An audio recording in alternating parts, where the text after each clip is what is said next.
Hello everyone, and welcome back to our channel. Today, we're diving into one of the most fundamental questions of life. Why does pain and suffering exist? It's something we've all faced, whether it's illness, heartbreak, failure, or loss. Yet, despite our efforts to avoid these experiences, they continue to appear. Why is that? What purpose do they serve? And most importantly, how can we transform the way we view and deal with them? In today's video, we'll explore these questions through the lens of the universal laws of nature. By understanding the deeper meaning behind pain and suffering, you might discover a new way to approach life, one that reduces unnecessary struggle and brings peace and clarity. Let's get started. Pain and suffering, a universal experience. Throughout life, we encounter countless forms of pain and discomfort. These can include physical ailments like illness or injury, emotional struggles like relationship conflicts, workplace stress, or feelings of inadequacy, situational challenges like financial difficulties or societal issues such as discrimination and inequality. When faced with these, our natural reaction is often resistance. We think, why me? What did I do to deserve this? Or we try to fix it quickly by blaming others, working harder, or suppressing our feelings. But no matter how much effort we put into solving these issues, they keep reappearing in different forms. Why? Because pain and suffering aren't random occurrences. They are intricately tied to the natural laws of existence, serving as signals that guide us towards something essential. The law of nature. Nothing happens by chance. The laws of nature operate on one fundamental principle: balance. According to this law, everything that happens in our lives, no matter how painful or inconvenient, is not an accident. It is a reflection of our internal state. If you've ever felt that the world seems to be conspiring against you, consider this. What if the external world is simply mirroring what's happening inside you? These challenges are not punishments but messages, alarms that point toward areas of imbalance or misalignment in our minds and hearts. The fire alarm analogy. Think of pain and suffering as a fire alarm. When the alarm goes off, it's not the alarm itself that's the problem. It's the fire. In the same way, painful experiences are not the root issue. They are symptoms of a deeper problem, something within us that needs attention.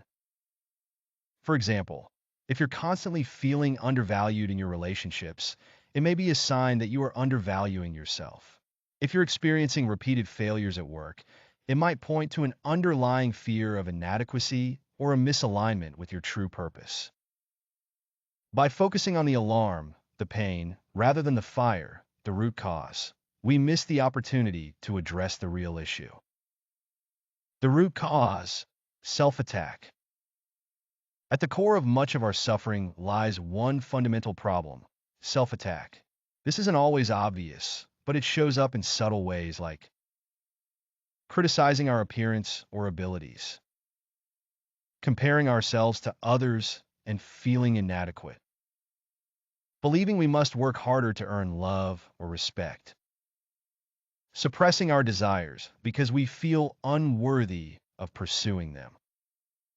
These thoughts and beliefs create a deep dissonance within us. While one part of us wants to thrive and express itself freely, another part keeps holding us back with judgment and fear. This inner conflict creates the fire that triggers the alarm. Breaking free, a shift in perspective. To reduce pain and suffering, we don't need to fight the fire alarm. We need to address the fire. This begins with recognizing the ways we attack and undermine ourselves. Here's how you can start. Cultivate awareness. Notice when you're being overly critical of yourself.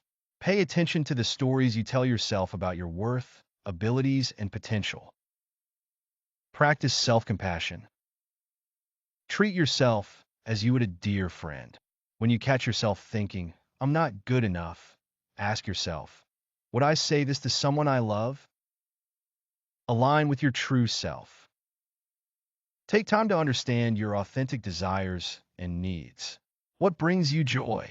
What feels meaningful? Allow yourself to pursue these without guilt or fear. Pain as a teacher. Rather than seeing pain as something to be avoided, we can begin to view it as a teacher. Every painful experience holds a lesson, an opportunity to grow, heal, and realign with our true selves.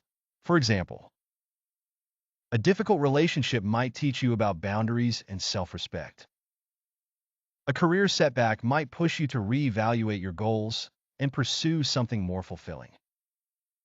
A health crisis might remind you of the importance of self-care and balance. When we approach pain with curiosity and openness, it loses its power to control us. Instead, it becomes a tool for transformation. The role of gratitude. It may seem counterintuitive, but gratitude can be a powerful antidote to suffering. By focusing on what we have rather than what we lack, we shift our perspective from scarcity to abundance.